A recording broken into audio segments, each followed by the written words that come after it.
ಇದು ತೀಕ್ಷ್ಣ ಕಣ್ಣಿನ ನೋಟ. ಇದನ್ನ ಮೊದಲ ಎಚ್ಚರಿಸ್ಕೊಂಡು ಮಾಡ್ಲಿಲ್ಲಪ್ಪ ಅಂದ್ರ ಈಗಾಗಲೇ ಹಿರಿಯರು ನಮ್ಮ ಹಿರಿಯರು ಒಂದ್ ಸ್ವಲ್ಪ ನಮ್ ಕಿವಿಮಾತ್ ಹೇಳಿದ್ರು. ಏನು ಈಗ ಕಾಡಿ ಹಾದಿಗಳನ್ನ ರಸ್ತೆಗಳನ್ನ ಬಂದ್ ಮಾಡೋದು ಬೇಡ, 16ನೇ ತಾರೀಕು ತನ ನೋಡೋಣ ಅಂದ್ರು. 16ನೇ ತಾರೀಕಿಗೆ ಅವರು ಕರೆಕ್ಟವಾಗಿ ನಮ್ಮ ರೈತರಿಗೆ ನ್ಯಾಯ ಕೊಟ್ರೆ ಮಾತ್ರ ಇಲ್ಲಿ ಕೊಂಡ್ರಿ.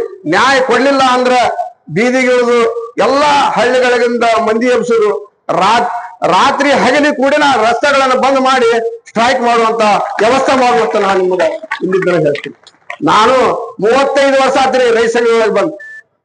ಏನು ನಮ್ಗೆ ಇಷ್ಟೆಲ್ಲಾ ಮಾಡಿದ್ರೆ ನ್ಯಾಯ ಸಿಗಲ್ಲ, ರಸ್ತಾ ಕೇಳಿದ್ರೆ ಮಾತ್ರ ನ್ಯಾಯ ಸಿಗುತ್ತೆ. ನಾವು ಈಗಾಗಲೇ 12 ದಿವಸ ಆದ್ರೂ ಬಂದ್ ಇಲ್ಲಿ ಹೇಳ್ಬೇಕಾಗಿತ್ತು. ಉತ್ತರ ಕರ್ನಾಟಕದವ್ರು ಎಷ್ಟು MLA ಆರಿಸಿದಾರಲ್ಲ, ಅವ್ರು ಅಲ್ಲಿ ಹೋಗ್ಬಾರ್ದಾಗಿತ್ತು, ಅವ್ರು ಇಲ್ಲೇ ಕೊಂಡ್ಬೇಕಾಗಿತ್ತು. ಇಲ್ಲಿ ಅವ್ರು ಜಯ ಕಟ್ಟು ಕೂತಿದ್ರಪ್ಪ ಅಂದ್ರ ಅಲ್ಲಿ ಏನ್ ನಡೆದಿತ್ತ ಅವ್ರು ಇಲ್ಲೇ ಬರ್ತಿದ್ರಿ, ಸೇಮ್ ಇಲ್ಲೇ ಬರ್ತಿದ್ದ.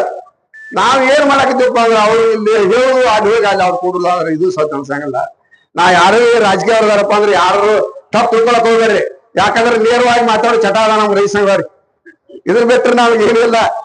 ಯಾವುದೇ ಕಾರಣಕ್ಕೂ ಈ ಮುಳುಗಡೆ ಸಂತ್ರಸ್ತರಿಗೆ ನ್ಯಾಯ ಸಿಗುತ್ತಾನ ಮಾತ್ರ ಯಾರು ಅಳಿಗಾಡೋದು ಬೇಡ. ಈಗೇನ್ ನೀವು 16ನೇ ತಾರೀಕಿಗೆ ಏನ್ ಡೈವ್ ಕೊಟ್ಟಾರಲ್ಲ, 16ನೇ ತಾರೀಕು ತನ ಮಾತ್ರ ಶಾಂತವಾದವಾಗಿ ಮಾಡೋಣ್ರಿ. 16ನೇ ತಾರೀಕಿಗೆ ಮುಗೀತಿ ಅಂದ್ರ ನಮ್ಮ ಕೈಯಾಗ ಕೊಡ್ರಿ, ನೋಡ್ರಿ ಅವ್ರು ಬರ್ತಾ ದಾರಿಯಾಗ ನಿಲ್ಲಿಸ್ತೀರಿ ಗಾಡಿಗಳು ಎಲ್ಲಾನು. ಯಾವುದೇ ಕಾರಣಕ್ಕೂ ಯಾರು ಬೇಕಾದ್ರೂ ಬಂದ್ರು ನಿಲ್ಲಿಸಂಗಿಲ್ಲ.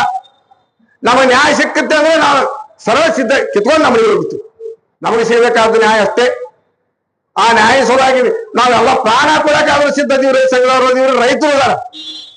ರೈತರು ಹೆಂಗಪ್ಪ ಅಂದ್ರೆ ಇವ್ರು ದುಡ್ದು ಗಟ್ಟಿಯಾಗಿ ನಿಂತಿರ್ತಾರೆ ಎಲ್ಲಾರು. ಆದ್ರೆ ಅವ್ರಿಗೆ ಗೊತ್ತಿರಂಗಿಲ್ಲ.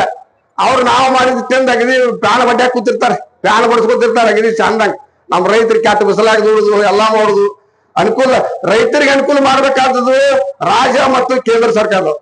ಇದ್ರ ಮಾಡ್ಬೇಕಂತೆ ಹಿರಿಯಾಗಲಿ ಎಲ್ಲರೂ ದೊಡ್ಡ ದೊಡ್ಡ ಹಿರಿಯರು ಮಾತಾಡ್ಯಾರ. ಇವತ್ತು ನಾನು ಶಾಣೆ ಅಲ್ಲ, ಆದ್ರೂ ಕೂಡ ಇವ್ರು ಕರಿಸಾರಪ್ಪ ಅಂತ ಮಾತಾಡಿದ್ರು. ಆದ್ರೆ 16ನೇ ತಾರೀಕಿನಿಂದನ ಅದ್ರ ಮ್ಯಾಗ ನಾ ಆಟ ನೋಡಾಕತ್ತಿ. ಈಗ ಅವ್ರ ಆಟ ನೋಡ್ರಿ, ಇನ್ನು ಮುಂದೆ ನಾ ಆಟ ನೋಡಾಕತ್ತಿ. ಆದ್ರೆ ಅವ್ರು ನಮ್ ಬೆಂಬಲ ಕೊಡ್ಬೇಕು ಎಲ್ಲಾರು. ನೀವು ಒಟ್ಟು ಬೆಂಬಲ ಕೊಟ್ಟದ ಕಡೆ ಆಟ ತಕೊಂಡ್ಬಿಡ್ರಿ. ನ್ಯಾಯ ಸಿಗಲಾರ್ದು ನಾವು ಮನೆಗೆ ಹೋಗಲ್ಲ. ಈಗಾಗಲೇ ಎಲ್ಲಾ ರೈತರು ಎಗರು ಮಾತಾಡ್ಯಾರ. ಆದ್ರೆ ನಾನು ನಮಸ್ಕಾರಗಳು.